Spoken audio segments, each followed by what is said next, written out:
Let's see.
What's it good? Welcome to the space. I'm like rounding up a couple more people from the troops, but welcome to the Yungfleur Live Space. I'm Yungfleur. We are live. It's Sunday. You already know what we're here to do. If you saw me on Instagram, which I'm sure is where you found me from, I'm trying to see who is this though.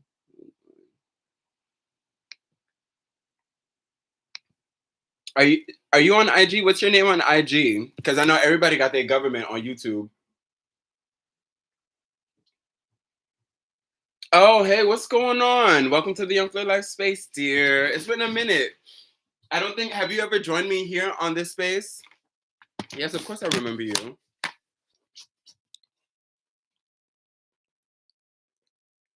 Have you ever joined me here on YouTube yet? Not once? Okay, cool, cute. Well, this is my first time, not my first time getting on, but one of my first times getting on Sunday in a minute. So trying to see if I could rally the troops up.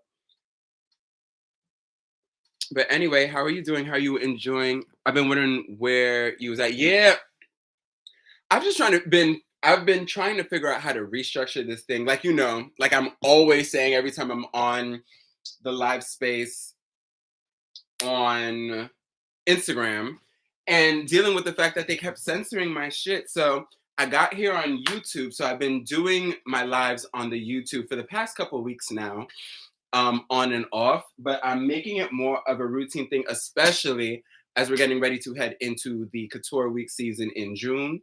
So look out for that.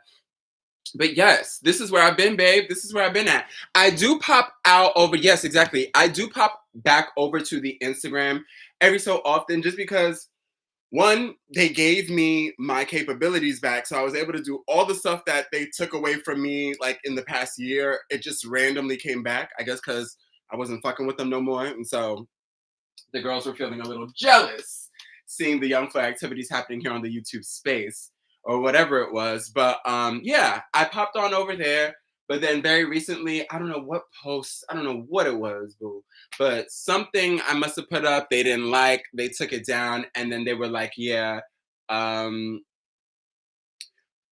one second, I'm actually on talking about to talk about it, lol, talk about it. Maybe round up some more people. Yeah, but what was I saying? Yeah, so I was just like, yeah, it was petty as hell. And so I was like, I didn't even want to use Instagram because it was like, when I post my stuff, nobody's getting it. They don't want to see. They don't want to see the garden really expand the way that it's supposed to. You know already. You already know how it is. Like very much hater activity on the meta space. So I hobbled my ass on over here, figuring it out. I'm trying to get the following up. So please go ahead and share this with your people and let them know that this is where they need to be at. You know what I mean? But by the grace of God, people have been tuning in and joining in. I hope this is Morgan who just joins in. Welcome to the Yungfleur Life Space. Okay, I'm here. I've got cleaning to do, so I'll be listening, not much typing. Perfect. I wanted to get you in. Welcome, welcome, Morgan. Happy Sunday to you, my love. I just finished getting through some cleaning, child. I feel that's part of the reason I'm on. I'm like, I feel just renewed and refreshed. Like, I feel so grown today. Like, I cleaned a cabinet that, when I tell you, has been the last thing on my mind when I go to bed, and the first thing I think about when I wake up is how much of a mess that cabinet was. Light a candle, yes. No, the candle is gonna be just in time for when the sun's getting ready to set in a couple hours. And then I'm gonna light that up, and it's giving, what is it, clean linen, babe? Clean linen, just wafting sandalwood, a little bit of that, just all up in the ether, a little bit of spice, you know. So I cannot wait. Um, but of course, I got to get back on with y'all. So yes, feel free to go ahead and get your cleaning done. Dolacon, rock with us. Please go ahead and tap in and like the situation. Thumbs up over there, because apparently that's what gets things going on this new rock that we found. But yeah, I'm just gonna give a breakdown of some of the points from the film. Of course, please go ahead and watch it. Dolacon, I don't know if you watched the film, the High and Low, John Galliano. That's the documentary that I'm here to recap today. But yes, excuse me, it's available on Movie right now. If you don't know, or if you haven't seen it, and they have like a what, like a 14-day trial, free trial going. Um, they did ask me to put in my card information, so I'm hoping, but I didn't see any charge go through, so I'm hoping like it is actually like a trial where they don't charge you till the 14 days are done, because baby, when I tell you I will be canceling that on the 13 and a half, the 13 and a half, yeah, babe, we can cancel all that. It was cute or whatever. I saw what I needed to see, but I will be taking my business and my card information elsewhere. So please delete that. Lose my number. Lose all my numbers immediately before I have to get the Better Business Bureau involved. Okay, you want to talk about high and low? I'm gonna get real low about the situation. But anyway, yes, we're here to talk about the John Galliano documentary, directed by Kevin McDonald. Few things that I felt about the film, just like offhand before you really get into the meat of it. Just a quick synopsis of the storyline. Of course, John Galliano. They are basically giving like a breakdown of where he's been. You know, he has given interviews following the incident that happened. When was it? In 2011, when he well, the multiple incidents as they come to discuss, because that becomes a very round and round and round we go situation in the film. Um, but after the incidents, the multiple anti-Semitic remarks that he had made at this same damn Cafe La Perla, like, babe, someone's got to get you away from that goddamn cafe. Like, that's not where you need to be at, because clearly every time you in there, you want to tussle and you want to say something that's going to get you canceled. But anyway, it's interesting because like I feel like watching the film, I definitely get the sense that this is not a like a fashion enthusiast or anyone who's like into fashion like that directed it. Um, of course, there were definitely topics that needed to be addressed in there, and so they can't spend all day just looking at tons of collections, because, of course, Galliano's kind of like plethora of collections across Galliano and Dior and Givenchy. Like, it's more than you can cover in an hour and 56 minutes realistically. But there also just was like, I feel like there's a lot more romance that you see from people who are like fashion documentarians, or once again fashion enthusiasts, or people in the industry who are creating films or visuals and things like that. There's just a different kind of hand holding and gentleness, or dwelling on certain elements, where I feel like this person cut straight to the chase. Like, they ran through the fashion, but very like, this is part of it, and not so much like in a kind of like resonating off of the passion of the clothing. You know what I mean? But more so just kind of understanding on a business level that this was some, or on a social social level, that this was something that was like very important on a pop cultural level. I think so. I mean to say. But anyway, aside from that, um, it was kind of like what I was saying in my DM to you, Morgan, earlier. Let me see if other people are tagging in. All right, all right. Trying to get the garden. But anyway, what was I saying? So aside from the style of the film being shot, I feel like there was just a really kind of puzzling way that things started to unravel as we went through the storyline that really said a lot about the entire cast of people, both like as a united front, as a group, and also as individuals, and the way that they speak around the various things that happened, and the way that they recall things that happened. There's so many inconsistencies. I don't know. I wouldn't say that this was a. It was a. It was a good film for the reasons that, not for the reasons that it was intending to. I think it was a good film because of the fact that it displayed the a microcosm of the kind of like psychology of fashion, and the industry and industry people, and how they behave, and how they behave around the clickiness of it, and the people that they love, and then also how the capitalism gets involved in the business side of it, and how they push and push at people, at designers, to create, but then also how there is this like kind of like overindulgence that can come up, that is exacerbated, that is embraced, that is celebrated, that is sometimes protected, and at the end of the day is not properly addressed and minimized or remedied until it gets to a point where it's too late. And that's what we saw happen here. So they start off the film. I wanted to kind of like run through things sort of in order. I started to take notes, and I feel like I'm gonna like run back and forth a little bit, but welcome to a Yungfleur live show, right? Anyway, they start the show, they start the film immediately jumping into the incident, immediately jumping into footage of one of the more prominent.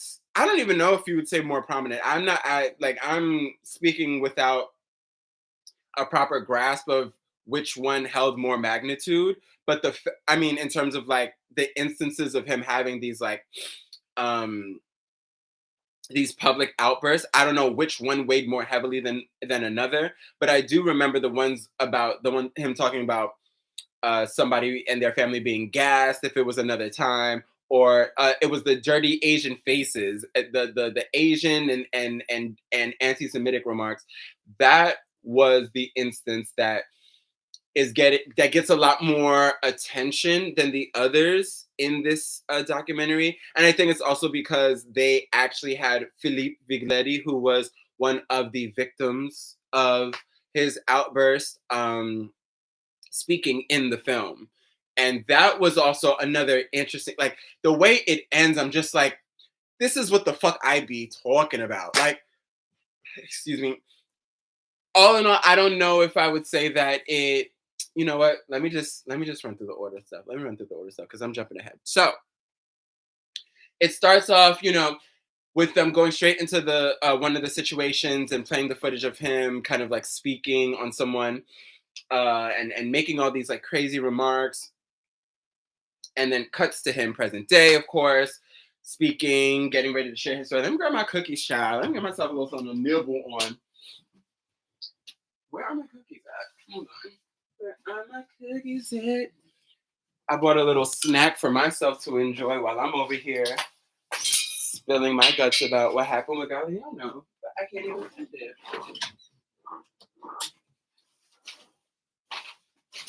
There we go. Anyway, where was I? Now that I got the cookies secured, babes. So they go through his shout. They go through the situation and they go, what happened? You know what I mean? It was one of those kind of like record scratch, like I bet you wonder how I got here, kind of things, right? And they ask him, like what caused that, and he's like, oh, you want me to tell you what you want to know what happened? I got you right now. I can tell you exactly what happened. Here's what happened.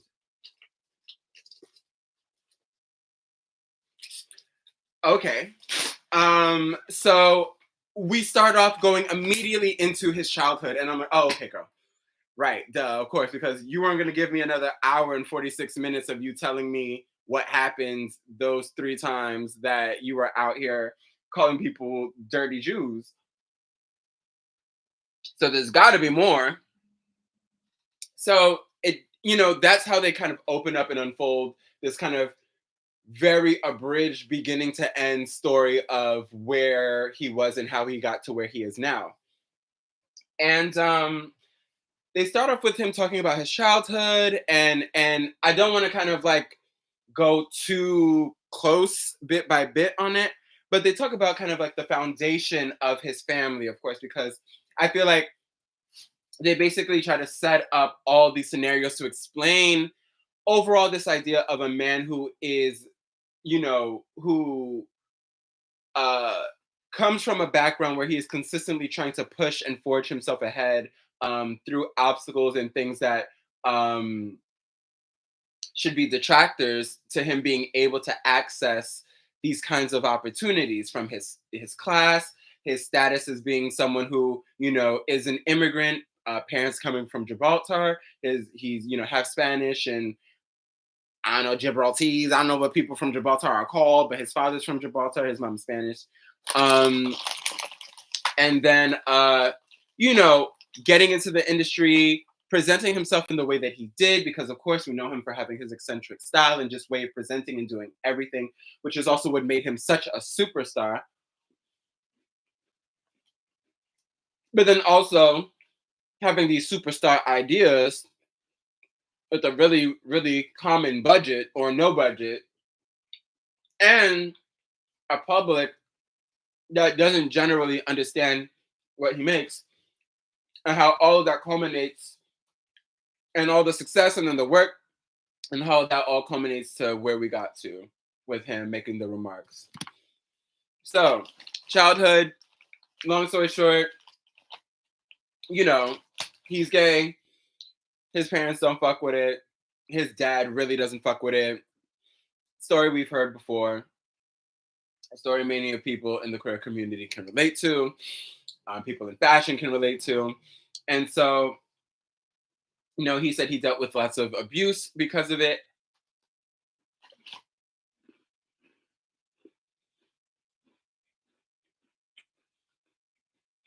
And, you know, it's understandable that that kind of a foundation can really make it challenging for someone, especially a young person, and especially a young person trying to pursue creative opportunities. But anyway, he goes from being, that story, kind of like, I love how like the story of like the singer in church who becomes like the big pop star or R&B star. The fashion equivalent is like the young kid who's always sketching, or was playing in their mom's like workshop or whatever, or salon or whatever, and then they end up becoming a big couturier or a big designer. But similar background. And let me get to the meat and potatoes of it. He kind of links up during the New Romantics era. That's where he links up with I forget the guy's full name, but his name's David, who's cool with Malcolm McLaren and Vivian Westwood, and that whole set with the Sex Pistols. And when that whole wave was coming, like, of course, he got wrapped up in it and took a lot of inspiration from that when it came to him going to school for fashion and creating the collections that he displayed during his graduation. And then the collections that followed, he was talking about how He took a lot of inspiration from Napoleon, which of course you can tell right away from a good chunk of his collections that he takes that sort of like warlike old school French military kind of aesthetic and twists it and turns it season after season. At least he did before. Um, Even in Margiela now we still see that. So he's doing these collections as a young person, these crazy silhouettes, these big billowy moments. Right. These big billowy moments. The girls are looking for him. Everybody's like, oh my God, this young star, John Galliano, we love it. And because of that, he gets a lot of great press. And that's amazing. He's rising, he's getting attention. But then the issue, of course, is that he lacks the funds. And here is where we get to the point where we see kind of like the first outside of his graduate collection, the first big break that really um, elevates him to the point where he's on the trajectory for high fashion stardom. And that is when, he got the attention of Andre Leon Talley, who saw his talent, loved the work that he did. Um, saw his work, I believe, at that the Queen Lucretia I was gonna say concert, the Queen Lucretia collection, where he had Kate Moss and them like running and gallivanting down the place, and basically put Anna onto what was going on. And of course, as Andre did, was always so great at seeing, emerging talent that was really going to define the generation and beyond. And so here we are, we get to the point where he's doing his next collection. Well, he's trying to, and he needs the support because he has no money. And, people are saying that what he makes, while it is imaginative, it's really difficult to sell. And so they're able to help him out with that. Long story short, he said he had no fabric and he had no money and he had nowhere to show. So Andre hooked him up. They were able to get some backing, some financial backing. And then he said that and then from there they went and purchased, what was it? Some satin? What is it? Some silk. It was a silk, it was like silk satin or something like that. And they just got a bunch of that, or silk. I think it was silk crepe satin. And they bought tons of that in black because he was like, there's a rough side and the shiny side, or a matte side and a shiny side, and he could experiment with that and play with the textures of that and kind of like, spin that one material and make it something that's a lot more versatile and flexible throughout a collection. And then Andre was put him on to all the rich white women. So all the rich white cunts were getting into John Galliano and getting to meet him and getting to see his collections and things like that. So then they were able to get a shoe in for one of the rich white women to offer her place, or one of her, I guess, estates or something like that, for him to show in.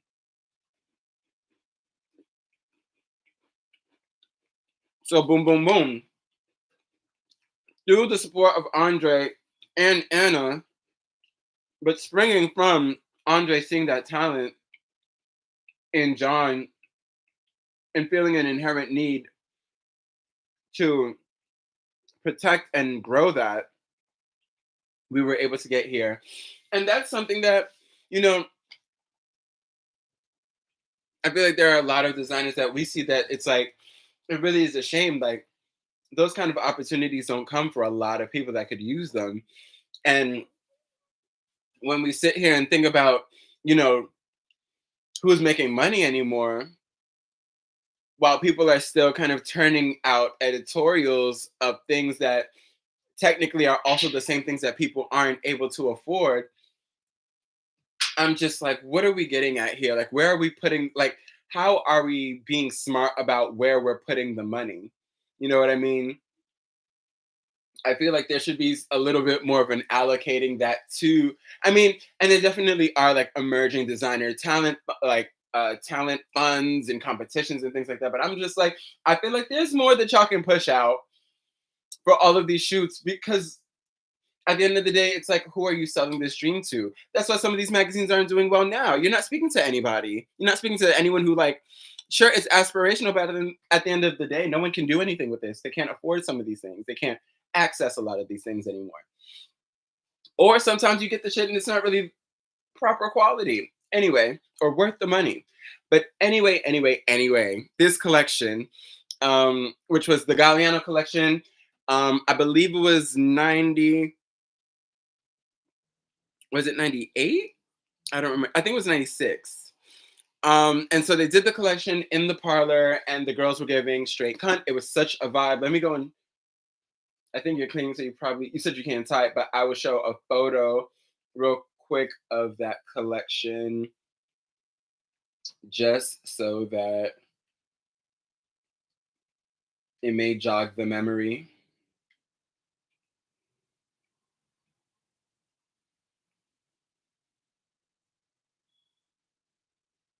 Trying to see if I could find it.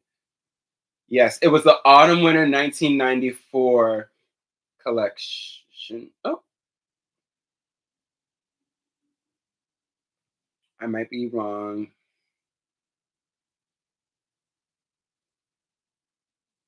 No, I think it might be the autumn winter 1994. But let me find the photo.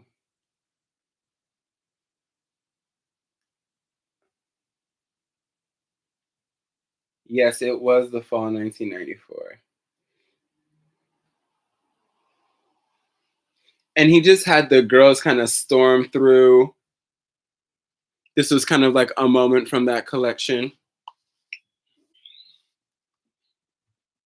If you can see it, like very much giving, extra sexy with this Japanese inspiration as well with these obi belts. Does it drop? Okay. And overall, use of a great show of minimalism as well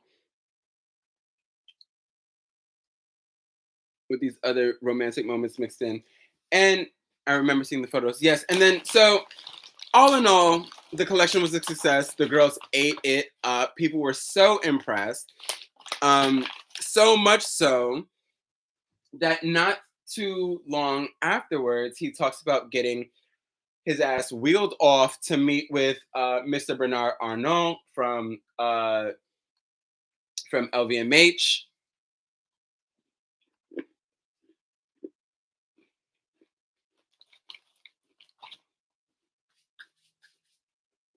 He definitely also used a lot of Asian inspirations. Yes, he definitely did. And they addressed that in the show. I mean, in the movie. So he goes to Mr. Arnault during his whole career. Yes, you should definitely watch because they address that. They you should see how that I not even necessarily for clarity, but just to see how they address everything is so interesting to me. But going down the line, so hold on, link in bio. My friend's like, I'm waiting for the live. I'm like, girl, link in bio. The fuck. But anyway, yes, after the collection, he gets wheeled off to meet Mr. Bernard Arnault, who asks him to basically become artistic director of Givenchy. He does that collection, beautiful collection. Everyone goes up. They talk about, a lot about how his image and how he appears. Of course, he definitely was an edgy looking kind of wild child, reflective of, the style of, you know, young England. And so while he didn't necessarily read as like creative director or couturier on paper, I mean, in person on paper and in skill and by hand, he had all the chops. Like you cannot deny, you could not fuck with this man. You really couldn't. Oh, they bring your boy to Givenchy, right? He eats it up there like I'm eating up this cookie. And then the CEO of Dior, John, what's his face? I'll find it.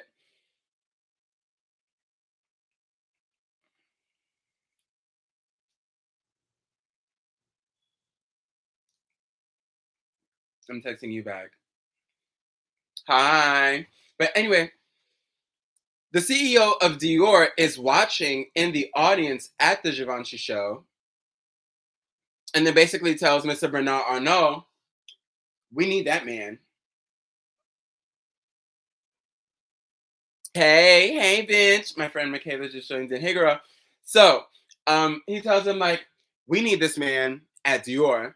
So then here they go again, ordering an Uber for Galliano, like he is Domino's Pizza, and carting his ass back to the LVMH offices to meet with Mr. Bernard Arnault and basically extend to him the artistic director role at Dior. This is all in the span of about a year or two max.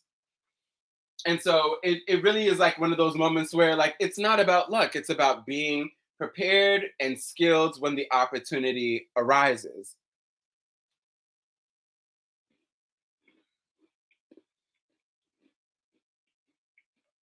And so he's at Dior and things are going very well. I must add in, at this point, he has two people on his side and on his team who are very important to his success.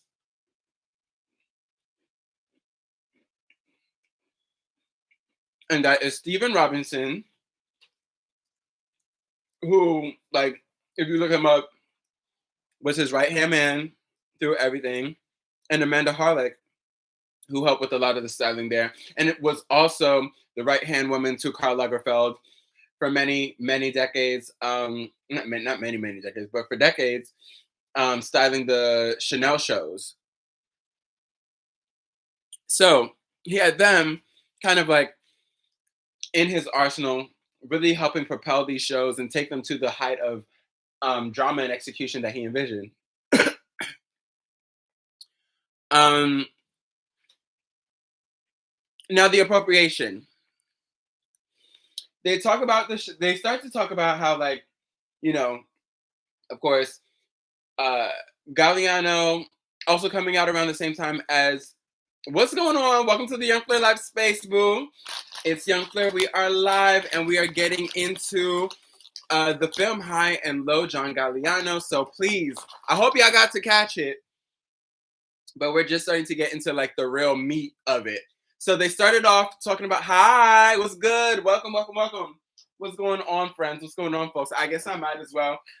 I already know, look, I ain't watched the doc. I'm slipping. It's all right, boo. You already know, like we already knew how it went. But I want you to listen in. I do want y'all to watch the documentary when you get a chance because I don't think it's a good documentary. I don't think it's a good documentary, but I think it's a good documentary for the reasons that it's not supposed to be. I think it's a good documentary because it reveals a lot of the inconsistencies and fallacies on everybody who was involved in that film. Let's talk about it. Anyway, so at this point, for those who are just joining in, Morgan been holding it down since the beginning. I appreciate you, but just to catch everybody else up to speed, he started off doing his own collections. Really inspired by Napoleon. Really loved the drama of everything. That started to be his success. But of course, he ain't have no money to really get his collections consistently going and to really elevate them. In comes Andre Leontali, one of the first people to spot him and really try to support him. He puts Anna on game. Anna's like, oh, yes, absolutely. They help hook him up with some coin. They help hook him up with a spot to do a show. And he has this all-black crepe satin-based Galliano show that becomes one of his most iconic. Like they said women for a decade afterwards were wearing black silk dresses. Excuse me, and really put him on the map. Because right after that collection, he gets appointed to become the artistic director at Givenchy. He does the Givenchy collection, and who's in the audience? the motherfucking CEO of Dior. And he's like, wow, Bernard, like, we got to get mans over here because Dior, she needs some love. Because Givenchy was one of those houses that was very stuffy and kind of like old and not really cute. She wasn't really chic. She wasn't like the one at that point in time. And so he was able to elevate them just in those collections alone, that the first couple of collections alone that he worked on. So then they transfer him over to Dior. He becomes the artistic director there. Everybody's loving him. Now, we get to them addressing the appropriation. And this is where I first begin to be like, something about this is like a bit cacophonous. Like there's a lack of harmony in the flow of the dialogue in the film. And I guess that was like the director Kevin's kind of clever way of trying to like lay things out so you can kind of deduce your own conclusions from that. But they talk about how like, he would take these trips. He has Stephen Robinson, who's his right hand man. He has Amanda Harlick, who's handling the styling of things. She also did styling with Karl Lagerfeld at Chanel, I was saying earlier. Um, but yeah, he does these collections, kind of homaging different kinds of things, just mashing up all of these ideas. And of course, this was kind of the most beloved and most controversial thing about what he did and what made him who he is, good or bad. But there were, different collections where he kind of like touching on certain things. Like he talked about, once again, going on his exotic trips that everyone knows about. He would go on these trips all over different places and just kind of take inspiration from things that he just found beautiful. He was and is someone who just is obsessed with eating up and consuming and transmitting beauty. Um, so he does drop this one collection. According to them, they said was like kind of like a boiling point. And let me find the year, because I think like the collections that they use to kind of like anchor the storyline, I'm glad that they did that. But because it helps give a little bit of that context. But let me find the collection. I think it's the fall 2000. I think it's the fall 2000 collection. It might be. Let me see. But either way, he drops a collection where he says that he takes inspiration from like uh kind of like folks, like poor folks, basically living under the bridges and stuff like that, like homeless folks. And he kind of connected it to this like Charlie Chaplin archetype and the way and this idea of like the glamour or the beauty in this lower class aesthetic and kind of glamour and basically glamorizing that. But that's like that's all he can do. Like the method to his madness is that he takes everything and glamorizes it. He can't help but glamorize everything or add this bit of fantasy into things. He's all about an escape, so nothing is ever going to be really rooted in reality or respectful of like the confines of what's actually happening or the circumstances around the inspirations that he's taking. Like he takes inspirations from people who live in war-torn countries who are dealing with, instances of SA, like these kind of like violent bondage theme kind of things. Like he takes it from very dark places, from very light places, all over the place with no kind of sense of like restriction or feeling like he has to respect or dance around any certain thing for the sake of beauty, of course. And that's what has many people even today still feeling like, on some like, you know, it's fucked up, but he did it so well. He could do it to me. It's fine by me. I, take with that what you will. Take that how you want to. But anyway, he drops this Charlie Chaplin inspired collection, and people are immediately up in arms, child. There is a whole protest going on. And, you know, at this point, he's kind of grown in prominence because of his image. And now he's, the central punching bag for this kind of like completely disconnected um uh uh kind of like referencing to people who our lower class. And so he deals with that. The thing is that when they kind of talk about it, everybody just kind of takes the same rhetoric that I feel like I see in like a WWE comments section, where they're just like I said, like they're like, what he did was beautiful, and like he did it with good intentions, and he meant well, and it was all about like the fashion, like he was taking inspiration, but like, of course, like I can understand how, like, he got a little carried away with it and this and this and that. But there's always this, like, these are at the end of the day people who love him. Like, for the most part, these are people who love him. These are people who love the money that he brought him. And so that definitely tinges how the storyline goes. Like, you know what I mean? And that's another part of like the way that the thing is told that feels a bit problematic. So there's a big chaos after that, and they talk about it. Then they talk about how like the collections are still doing really well. They're getting a lot of attention, even though once again a lot of these designs are things that aren't the most, everyday, and the thing not really things that translate to a sales floor, which is why there was also like a big one of the biggest, as much as like him working at Dior was such a grand moment for fashion and for fashion visually. Like the way he put the shows together, like that whole experience was great. The problem was that a lot of the times that stuff was not translating to the sales floor. They were not putting the clothes on or the shoes in the stores the way that he was designing them on the runway, because they were so extreme. And so there was like a disconnect there. What else do they talk about? They said after his dad's passing, they talk about the flamenco show that he did, and that was an interesting point because he gets into, at this point, of course, he is at the top of the top. He's doing all of these things. He is John Galliano, the man, the myth, the legend. All of the top stars want him. He's dressing all of these people, and he's under tons of stress. Naturally, he's drinking tons. They talk about this, him getting to a point where he would like immediately after the shows just run to drink or to smoke. And even when he's doing the interview, you can see him react very pensively, asking for his cigarette, like as he's doing this actual interview for the documentary that we're watching.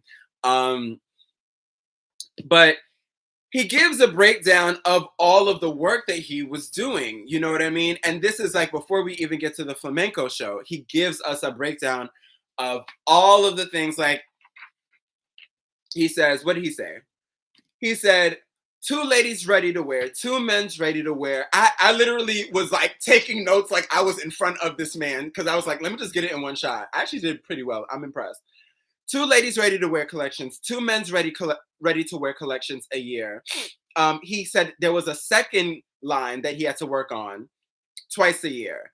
There was a children's collection twice a year, shoes twice a year, bag collection twice a year, costume collection twice a year, fine jewelry twice a year, a watch collection once a year, and that was just Galliano. Then at Dior, he had 2 haute couture collections a year, 2 ready-to-wear collections a year, 2 pre-collections a year, 2 cruise collections a year, some bag collections, quote unquote, some shoe collections, a jewelry collection, a fine jewelry collection, sunglasses.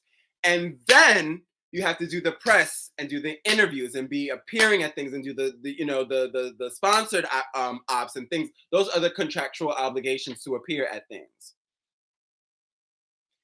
Regardless of like everything else, no matter he was on that stuff. Girl, he had to be on something, of course. Of course. Like he said, this was damn near 32 collections a year. Up to 32 collections a year this man was working on. And then it's like it ties into another thing, because it's like this is also like he got into a point where, once again, remember, Anna Wintour was getting into Vogue and doing all of that and really bridging the world of making designers celebrities. So now we have that kind of new sphere that we're at. They talk about in the film, all of this extreme pressure that was being put on the designers now. And once again, I think that I feel like that influencer bit is part of it. That need to like not just be someone who does like designs clothes really well. Like you can't just present yourself however, you know what I mean? You've got to look the part, you've got to play the part, you've got to be around the people. You know what I mean? That I just to jump around, he talks even about his exits at the show because it got to a point where people were like, people were looking at him as almost a bit egotistical with the way that he presented the shows because they were so grand and so over the top, and he was like having these very like showy moments where, and his personality became a thing that people knew about and became part of the signature. Yeah, it's no wonder. But yeah, he talks about that. He talks about, his parents, his father passing, and that being like, of course, a devastating time, especially with the conflicted relationship that he had with his father, and that being the first time, like towards his father's passing, that being the first time his father even told him that he loved him, and then his father passed, and he says that Bernard Arnault and this guy John, the CEO of Dior, scum, fucking scum. He's like, oh, he told us, and we were so heartbroken for him, and so, we sent him on a plane to go see his family. They sent this man on a plane to the funeral so that the very next day he could fly back and do the flamenco collection. Literally the day after the funeral, he was back in town for the debut of the show. And it's, like, once again, some of these moments just like, regardless of like whatever, these snapshot moments which they curated so well, you can't help but feel, for another human being, like, yo, like, he was like, they gave him a little bit of a break. He was like, he's like, they had never given me a break. I think he said they gave him a break for like a month or something like that. And he was like, they'd never, like, I'd never had a break like that before. Like I was never able to do that before since working, under Dior and with the was it LVMH. So that was a thing. And then what else did they talk about? And that's what I'm saying. Then we talk about all of these other things that became his staple with this whole like you having to be at the forefront of your collection. We think about his entrances, which were like the iconic thing. Like there's entire compilations of him walking out. You know what I mean? His exits inspired a lot of the other exits from designers that we've seen today, even. And he was saying specifically, he was like, that was an authentic thing that he was doing at the beginning. That was just him, like his natural swag. But it eventually became something more constructed. You know what I mean? Like before, he would he had on whatever his drip was, and he would strut out, in his little Cuban heel and turn it up one time with the extensions, with the little clip-ins, because they were clip-ins. The hair. He loved him some hair. He loved to play in some hair. I just wish that. I mean, it was a different time. The clip-ins were all the rage. That's all we were really giving, and that's okay. That's okay. I'm here for the imagination. But anyway, yeah, we go from him just doing his regular exits, his regular tip out to thank everyone for attending, into these things where now he's got a spacesuit on, now he's got to arrive in a chariot, now he's got to arrive in like all of these other things, and like this overproduced moment that no doubt, the big wigs were cashing in on. These were the things that were helping them make money. And as much as they try to paint it and push it, this guy John and Bernard Arnault, and even Anna Wintour, as if like, there was this like, oh, we were really looking out for him and like such a great man, and we just wanted him to be okay.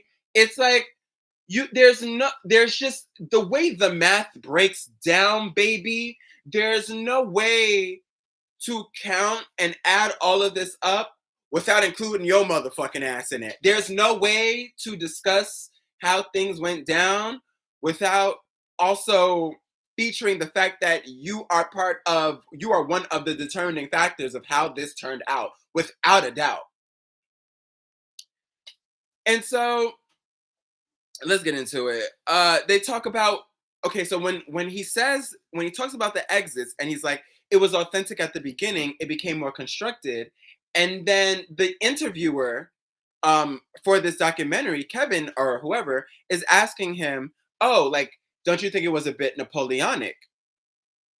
And he's like, no, it really wasn't. And now, I don't fully think that he wasn't basking in it. I do think that, of course, he was living for it. He talked about, stepping out, realizing that, stepping out, stepping off the stage or wherever, and then immediately having four people around you, one person to pull out a cigarette and put it in your mouth, one person to light the cigarette, one person to hold whatever. Like, that's not normal. But it was something that was perpetuated. In fashion, they perpetuate a lot of crazy shit just to keep you continuing to pump stuff out and produce. It's really the most toxic environment. It can become that if you're not careful. And so they talk about I mean, to say, like, him being Napoleonic, as if it's as if to throw it all on him, as if like it's all your fault, and like no one really wanted you to do that thing, like, but you decided to do it anyway. It's like, no, people lived for this. This is how he made his money. This is what put Dior on the map. This is why people were asking him to come and do press interviews. He was a personality. He was an intrigue. He was something that people wanted to, an enigma that people wanted to crack and figure out the method of the madness of how this really, wildly dressed man with this like crazy personality and really eclectic background is also the head of one of the pinnacles of elegance and refinement world, around the world. And so I'm just like, y'all motherfuckers are like, everybody's like very quick to like wash their hands of the thing as if they weren't just like, yes, like this is what we want, like turn it up, like this is what's getting us paid. Anyway, we talk about we get to a point where we're discussing his addictions and how those started to surface, and they talk about the members of his team. I don't remember what that one woman's name was that worked with him, but they talk about realizing that like there were a lot of bad habits that were coming out of him. He was getting a lot bitter, a lot more bitter. He was being really cunty.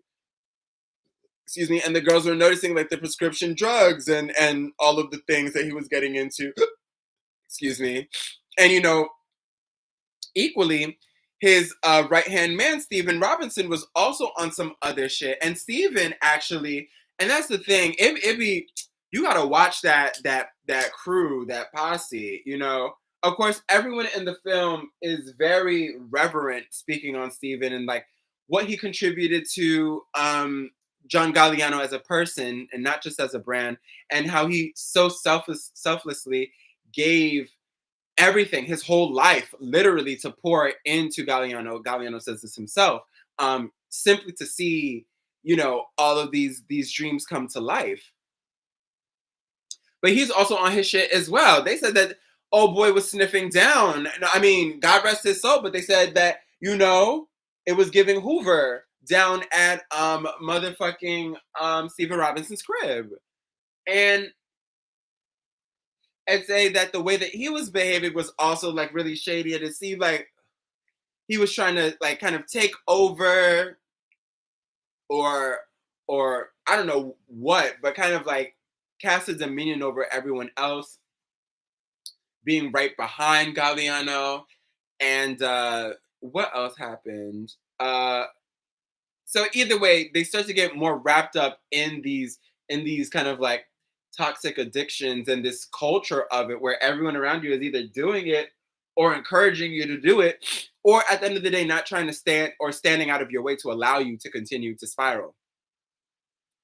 And so this is the part where we get to, I forgot to mention that Naomi and Kate are featured in this part where they start to talk about that that collection that he did, the all black collection that Andre Leontali and Anna Winter helped him with.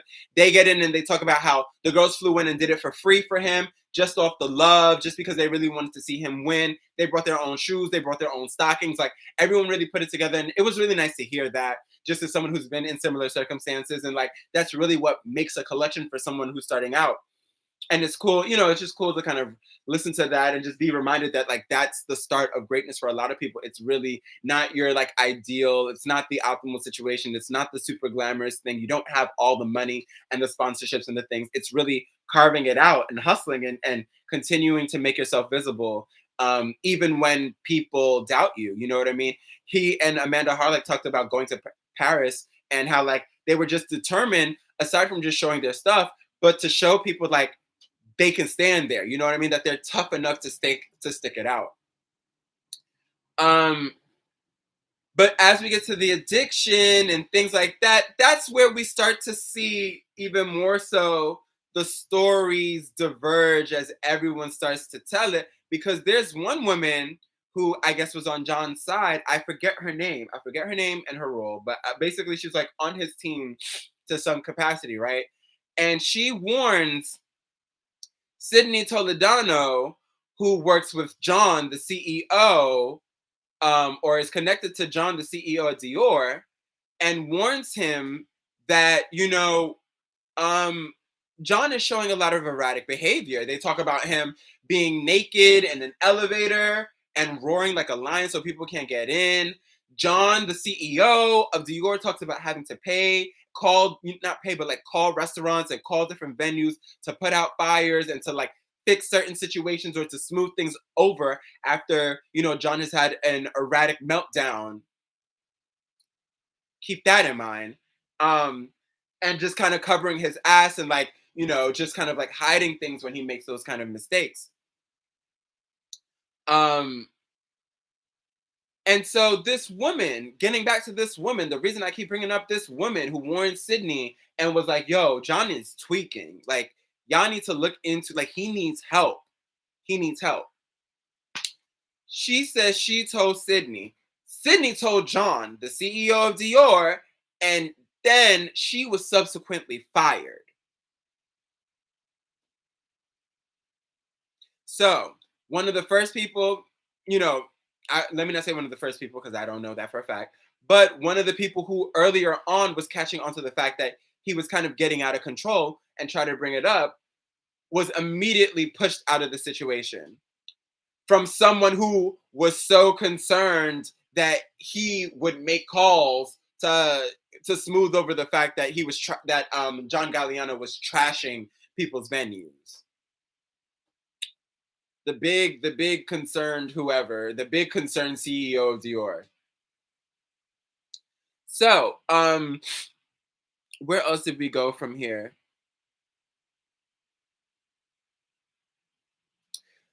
Basically, it starts to continue with the spiraling intensifying and all of these issues getting so out of hand.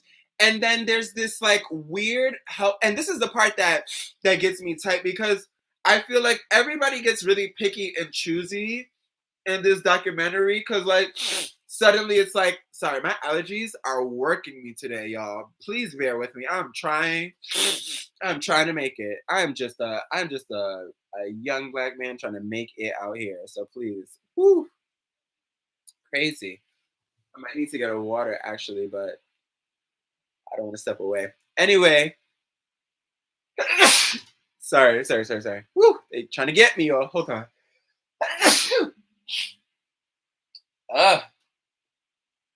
My window's closing everything. What the fuck?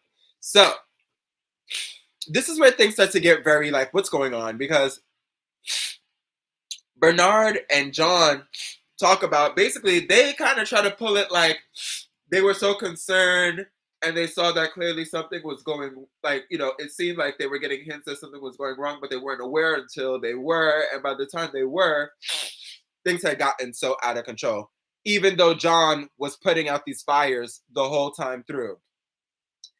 And then even Anna Wintour talking about like, because she, really sided up against him when she saw how beautiful and how the level of craftsmanship he invested into his work. And I'm just like, so all of you were around this man, and no one was like, no, it's really time to cut the cord and put this man into a facility to get him seen by proper professionals to take care of things. Of course not. Of course not. This is fashion, baby. As long as the dollars are turning, and as long as you doing the most is getting people to pay attention to us and our brand, they could care less. They are happy campers. So that's what leads to this continued situation of things intensifying more and more and more until finally we get these moments at Cafe La Perla in Paris where he is recorded because once again this ain't the 90s, babe. This ain't even, I mean, and even in the 90s paparazzi culture was heightening. But we are in a space where now everything is documented and you don't know where, from which angle, who, what, when, but trust and believe, like, just you just have to live this life now, just imagining that just there might be a screen, a camera pointed at you, watching your every move. So they catch him in this scenario. I don't know which one came first, but the one that they really center on is this one that involves a gentleman named Philippe Vigletti and what's his name? I think his friend or whoever. I think they said the name was Adrian. And so they're at Cafe La Perla. I mean, I don't want to rehash this for those of y'all who remember what happened, but basically he's over there and he gets upset with them and starts shouting out these just rude things, talking about them having dirty Jewish faces, even though neither of them were Jewish. And then saying that one of them, Philippe, who is Asian, and he said that he had raised a chair or something like that, like a golf club or something, to make him be quiet. And then John Galliano told him not to touch him and called him a dirty Asian. And so that was the whole thing. So of course that scandal breaks out. Now, some interesting things about it. Some interesting things around the scenario. One, this was not the only instance. In the film, they recount two instances. In the film, they recount two and ask him, and he speaks on two. He speaks on one, and he's asked about a second, but he doesn't remember the second one. That's the thing. When they're talking to him, he's like, "What are you talking about?" He gets so confused because he's like, because the person asked him about the thing with Philippe Vigletti, right? But then he asked him about the other one where he had said something to two people who were sitting there and called them Jewish. They weren't Jewish, and had said that if this was another time, like they should be gassed. Referencing the gas chambers during the Holocaust. And when they bring that up to him, he thinks they're still talking about Philippe Vigletti. So then when it just becomes this weird pause moment where he's like, aren't we talking about the same thing? And he's like, no, this is, now I'm talking to you about another instance. And basically, he's like, he doesn't recall. And then he's like, oh, okay. So I guess there were two. So I guess not saying that not saying that whether this is an act or whatever, but basically the point that was being communicated through the film was that with his mental state, he has no recollection of the things that happened and the things that he did and the things that he said. Once again, kind of throwing off the accountability somewhat, where it's like, yes, he does understand that he was the one who basically he's like, yes, he was an alcoholic. Yes, he did suffer from addiction. Yes, he did pop pills and all of that. Yes, he did throw himself. They said that, of course, the third addiction was the dependence on work, which I don't know how much I would count that in. When it really was not a dependence on work, but it was the stress of the work that made him crack. But yeah, they said that all of these things caused it. And then it's interesting because, he doesn't remember the second instance. And then, what was I saying? And then another thing that happened was that John, the CEO of Dior,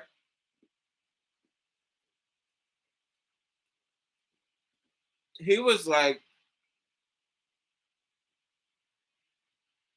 it wasn't it wasn't the work that made him crack, but instead blamed it on John's own inner drives and inner traumas as being the reason that he cracked while he was working and not the opposite. And I'm like, that is just so stereotypically indecent and insensitive. And so, like, you kind of trying to throw off blame of yourself and this institution that you have helped build, being the one to put some of the main stressors on this man, this one human being. Like he said, up to 32 collections a year were being he was responsible of. You bitches can't sketch. Like, this is not the same kind of stress for y'all. So I don't understand how they think that one person can dole out that kind of creativity. But it really goes to show how on a business level there really is this lack of concern or lack of understanding on what really is the method to the madness of a designer. And once again, the pressures that they're put under. Because at the end of the film, all in all, the question that I'm left wondering, of course, is okay, so what this happened in 2011. So what are we doing about it now? Like, what has changed? Like, this is a story that everybody knew about. It was one of the kind of like the first like premier moments in this new age of canceling, I would say, even before Kanye, on the dawn of social media as well, that really took it to another level. I'm like, so what are we saying here? Because when we look even in the past few months, in the past couple of years, like we're still seeing the same stresses. We're still seeing designers having the same sort of issues. Like, and we're still seeing designers that are being made to turn out various collections for various brands at once and doing these things that just like as a human being, I don't care how creative you are, you do have to get some sleep. And if you go a couple days, a couple weeks without sleep, you may be able to get away with it at first, but it'll eventually come back knocking and knock you on your ass. Like certain things like that are just law. It does not matter how God-given your talent is. We do have a battery. We do have a limit with these things. And pushing yourself to it is definitely a feat, but also something that you have to be cognizant of, and especially understanding of when you're pushing yourself to break. And I think that that was definitely something that he did. But I'm also like, so we documented the two, but there was actually there are three different instances of anti-Semitic remarks. And so they kind of correct that in post for the film. So we aren't able to actually see John address it because they don't bring it up because they weren't aware at the time. Another thing about this that was interesting, because I didn't follow it that much, I guess, or maybe this is just stuff that's being revealed through the documentary. But Philippe, excuse me, like I said, because he spoke in this film. So John said, so the interviewer asked John, did he apologize to Philippe like after everything was said and done at the sorry, I get tissue. At the did he apologize to Philippe at the courthouse, like, you know, during the case or at some point? And John says, yes, he did. He did apologize. And did they accept it? Was the next question. And he's like, yeah, I believe they accepted it. I mean, there was eye contact. What does that mean? There was eye contact. Eye contact is not an acceptance, baby. I don't know where you come from. Because I've had people apologize to me and I've given them eye contact. And you know what that eye contact was? The look of death, seething rage, fiery, just like damnation, just coming out of my eyes straight in your direction, just daggers.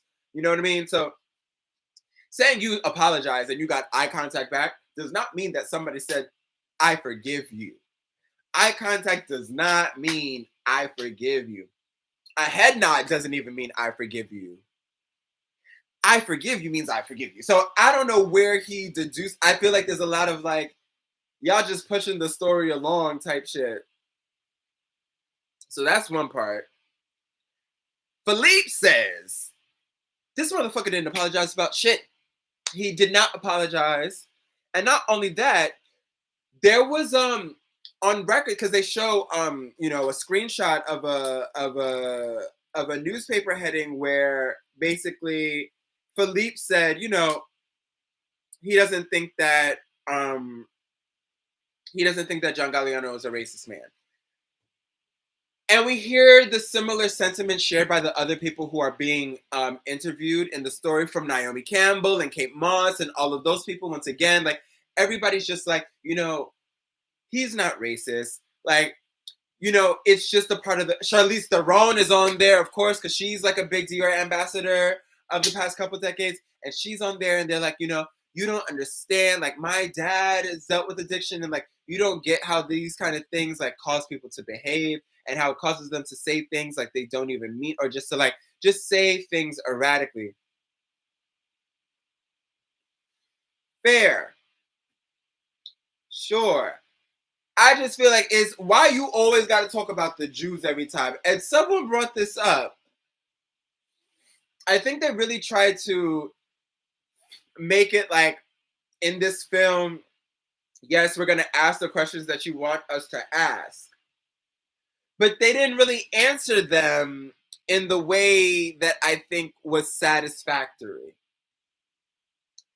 So they asked Naomi even, did she see the film? Oh, Morgan, you saw this. You had shown me this on Instagram. They asked Naomi Campbell, did you see the video? What did she say? I didn't need to see the video. I know this man. I know him, and he's not a racist, and blah, blah, blah. But did you see the video? No, you didn't see the video, and you quote unquote don't need to see the video. But the video shows this man that you love and who's not a racist making racial remarks. Well, the two videos, I'm sorry, the two, or maybe the three, the two of three, if the third video exists of the third instance. I don't. And then they ask him, like, are you a racist? Because of the fact that you continue to call non-Jewish people Jewish, and then also attack them because they're Jewish and say that Jewish people are ugly. And all of these things. And he says, well, I think we're all a little bit racist, aren't we? That is deflection 101.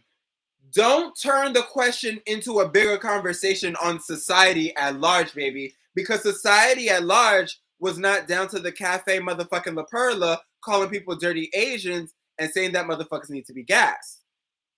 Time after time after time. That was you. You did that by yourself, okay? Don't be talking about what we are. This is called High and Low John Galliano. Not High and Low John Galliano and Yungfleur and everybody in my chat right now. Stay focused. Stop moving the motherfucking target because I see what you're doing. Pensive or not. So then, everybody's just like, no, he's not racist. He's not racist. He's not racist. And Philippe says, he said that, he's not a racist man, and whatever he said in the newspaper. But in the documentary, he goes to say that he said that John was not a racist because he felt bad, not because he believed it was true, not because like after everything was said and done, not because after an apology, because there was no apology, as he says, not after anything else, because he felt bad. Once again, he talked about in the documentary how like shortly after everything happened, they didn't know who Galliano was. To them, this was, not everybody is clued into fashion in that way. So this is just another old man at Cafe La Perla shouting racist expletives at them for no damn reason. And so they went ahead and they called the authorities and they made their complaint, not knowing that they were calling a complaint on the creative director of Dior and one of the most legendary fashion designers of that time period in the world. So, naturally they dealt with a lot of scrutiny because of that. And Philippe talked about getting having a lot of attention, having people making remarks at him and kind of like harassing him off of that, and just like his name being in the paper. He was like the next day they were just all over the place, and everyone all over the country knew their name, and now the world. Well, I don't know if the whole world knows Philly Letty, but the fashion world globally, everyone came to understand and know about them. And so I think that was part of. I feel like I could see that being part of the reason that he wanted to kind of soften things and smooth things over and just get it over with and just be like, it is what it is. Bygones be bygones. Let me go back to living my, nameless, shameless life away from everybody else. Um, but he goes on to say that he said it because he felt bad, and also he doesn't think John is a sincere person. He specifically says he thinks John is not a sincere person. Take with that what you will. So they did the whole thing that became like I think the customary um protocol for any rich famous person or public figure in the media who catches themselves putting a little too much dip on their chip. He runs away to rehab. They gather him together. Now John at Dior is like, oh, I had to bring him in like a father.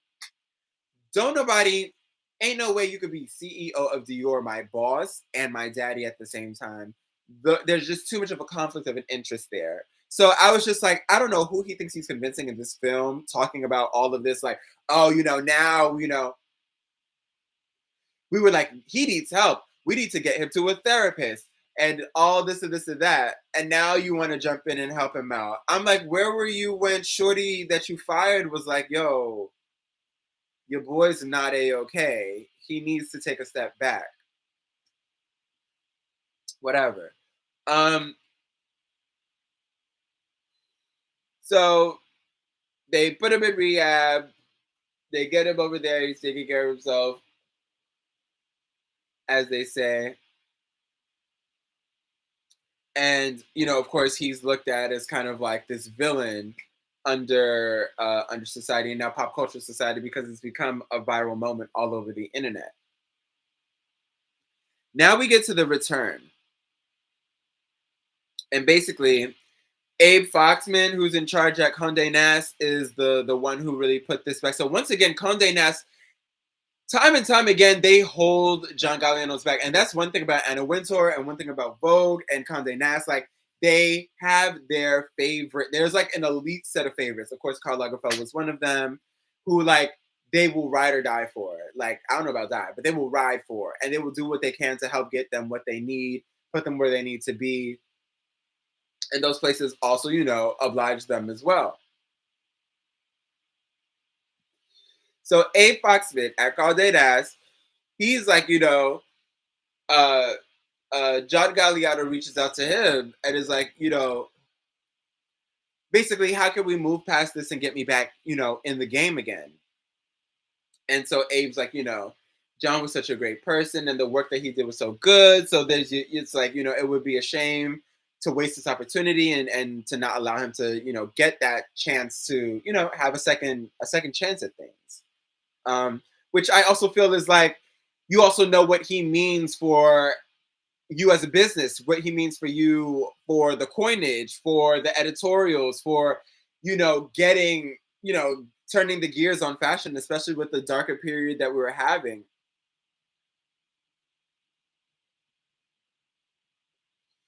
So, things had definitely died down for the period of time that we had seen him and Alexander McQueen, who was another person, you'll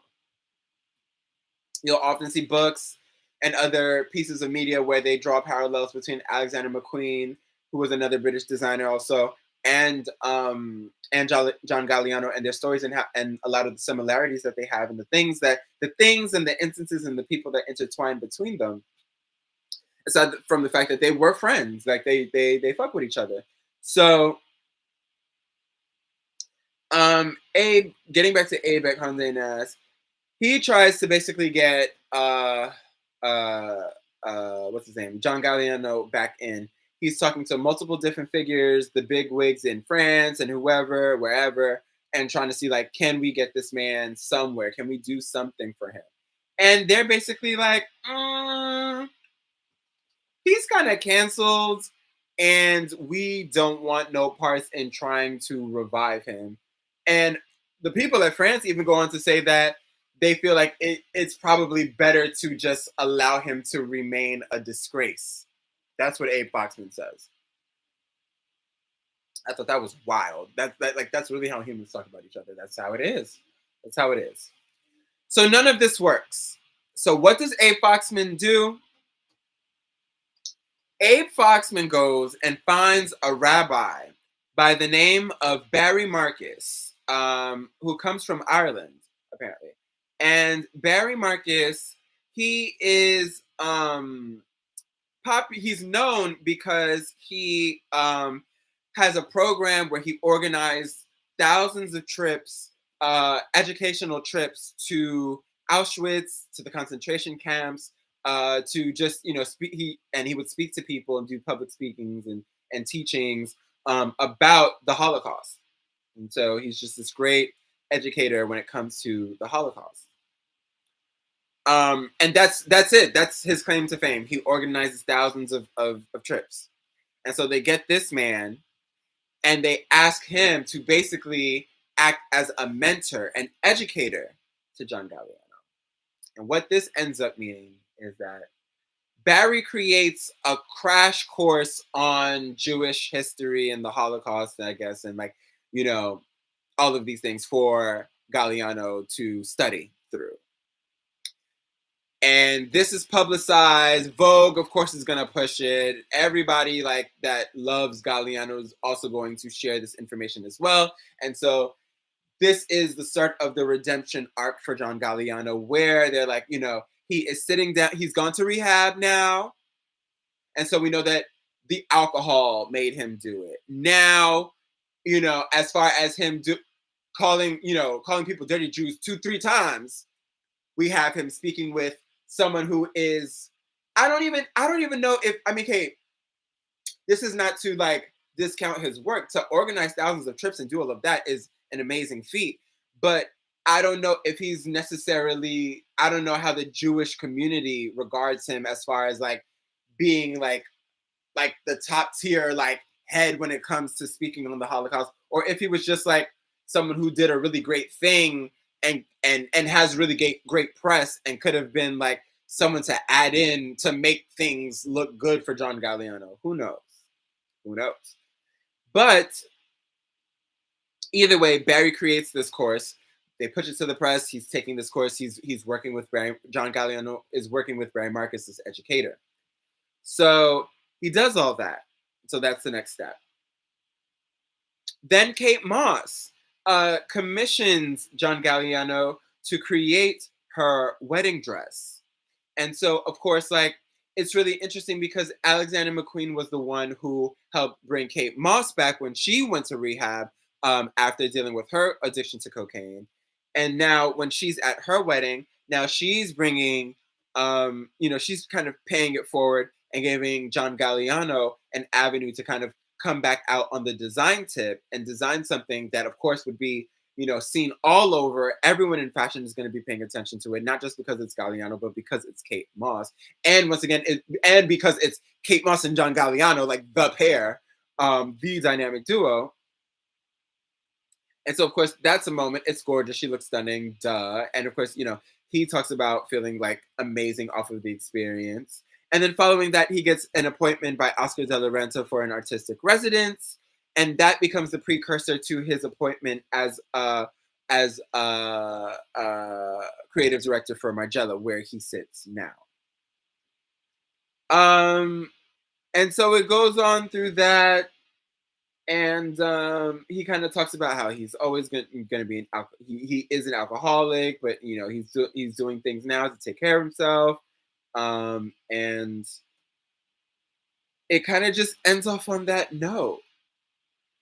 But all in all, I feel once again, the pointing of fingers all over the place and the kind of denial and mistruths and kind of murkier details of what's going on just make it feel like there's always this protective nature when it comes to this like clique that is fashion. Like when people really like you, it doesn't matter like what you did. You're their homie. You're the person that they have fun with on set. You're the person that like makes Fashion Week enjoyable. You know what I mean? You're the one. You're the coworker they enjoy working with. You know what I mean? And when you have kind of a system, a network set up, folks will do what they can to make sure that their favorites are kept in place. You've seen that, you see that happen, and that's nothing that's unique to fashion. That's what I say that to say. Like this is just people in general, not just fashion people. Um, and all in all, like it leaves you to question, like, is John sincere? Has he learned? Has he grown? I think I think at the end of the day, the focus, the priority, the need for speed, the need to quicken things and make decisions, the catalyst will always be the fact that John Galliano creates amazing one of a kind designs, has a one of a kind design mind, and is a crucial part of the fashion industry. And that is going to trump over anything about who he is as a person, or whether he is anti-Semitic in actuality, or any of these other things. Like I don't think it really matters if we're being honest.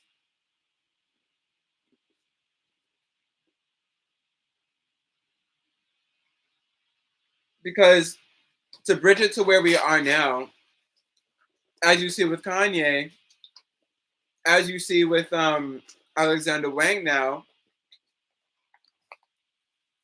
who can really be canceled? Cancellation is not, I've never really seen it as a realistic policy, a realistic like, thing to happen, activity. Like there's no real canceling anyone as long as people live in this very ego, me, I, share first based culture now, where everybody has to share their opinion and make sure that everyone can see it and hear it. And people are always going to want to air their grievances because people are always going to want to listen to you air your grievances because misery loves what? Company. But yeah, I just say that to say, like, I feel like it was one of those things where it's like, I feel like someone's just like, you got to just lay low. We got you. You'll make your way back out. I feel like it was inevitable for John Galliano to return. And not for nothing, it would have sucked to lose that kind of, ingenuity design wise, once again, from the industry. I'm not going to lie. That's very much the truth. However, there are other things outside. Like, I also think that he should totally be reprehensible for what he did and just the behavior, but everyone else around him as well. The finger should be pointed at them as well, at the fact that like these are the things that they smooth over. I don't know. I do still think that John needs to watch the film. I also think that John at Dior, or I guess he stopped working at Dior. He was there from like 2006 to 2018. He's an asshole. You know what I mean? But he is just one example of CEOs across the board, even outside of fashion, and how they just push people like machines. Like 32 collections a year from one person, and you are surprised that something's going wrong. You knew that shit was coming. And then once you're talking about all this shit, like, oh, like, it was so sad. I just wanted to help him. Babe, you didn't think it was crazy when they were coming and showing you, because wasn't Anna Wintour getting first looks at most of these collections, if not all of them? So you mean to tell me when even just maybe half, 16 collections were coming at you from one person, you didn't think that that was crazy? You didn't think that like, wow, like you're really doing a lot there. It's this really like this workaholic kind of thing where like it's like it just, I'm all for pushing yourself to your limits and seeing your fullest potential, but you also have to be realistic about what is humanly capable and when people need to take some time to rest. And I still don't think, I mean, although that conversation has been something that has opened up in recent years, I don't think that there has been an actual solution that we've seen. At the end of the day, the people that, you know, are used to that round the clock workaholic bust your ass lifestyle are the ones, drive yourself mad lifestyle are the ones that we tend to see come out on top. And it's not even all their fault. It's the culture around them. It's the way the editors behave. It's the way the stylists behave. It's this constant last minuteness. It's the attitudes. It's the pressure to sell more than you did the other year. It's that capitalistic part that's built in now in order for them to express their creativity with the heights and the budget that they always wish they had. That kind of contractual obligation to do all of these other things outside of the creative that put the pressure on them. Like John Galliano is not built there to worry about whether I'm selling a dress. I'm here to paint a fantasy. So for them to come at him and be like, okay, well now you need to make a bag for that fantasy and a shoe for that fantasy and jewelry for that fantasy. And not only that, now you're coming up with the display of the stores globally. It's just not realistic. And I don't see it letting up. But I think the only real solution is for designers themselves to grip the reins and be like, okay, I'm taking a break. You know what I mean? And defining how it needs to go. I think in this time right now where trends are kind of slowed down, we can afford to allow designers to have a little bit of a moment. How many more sparkly fucking jumpsuits do you need to come down the runway? We've seen like tons of them in the past like 2, 3 years. Please let it go. Anyway, for those of y'all, for those of y'all who have not seen the documentary High and Low, John Galliano, it is available on Mubi, mubi.com. They've got a 14-day trial. Get in and get out. I'm gonna watch it. I don't think I'm gonna watch it again, but I might get into the other things that are on that damn network because I heard there's some other like weird, funny reality shows and competition shows and things like that. So I'm gonna see what it is, and then I'm probably tip out in a week or less. So that's that. But until then, I think I'm going to dip. We're definitely getting ready for the Met Gala tomorrow. You know, I did not forget. I'll probably pop back in on Tuesday, as I did before. Tuesday, we will do a recap of the Met Gala carpet, so stay tuned for that. That will be fun, as they always are. And if you have any ideas of any other topics you want to talk about, as you know, always feel free to hit my line. But until then, I'm gonna hop off this thing and get the rest of my night going because I gotta get ready for the gala my damn self. So I'll see y'all later. I appreciate you for joining. Go ahead and share the live, share the YouTube with the people you know. I'm trying to get my follows up, boo. I appreciate you. I love you much, and I wish y'all a great Sunday and a great week as well. Be blessed. Take care. Goodbye. Get out of here.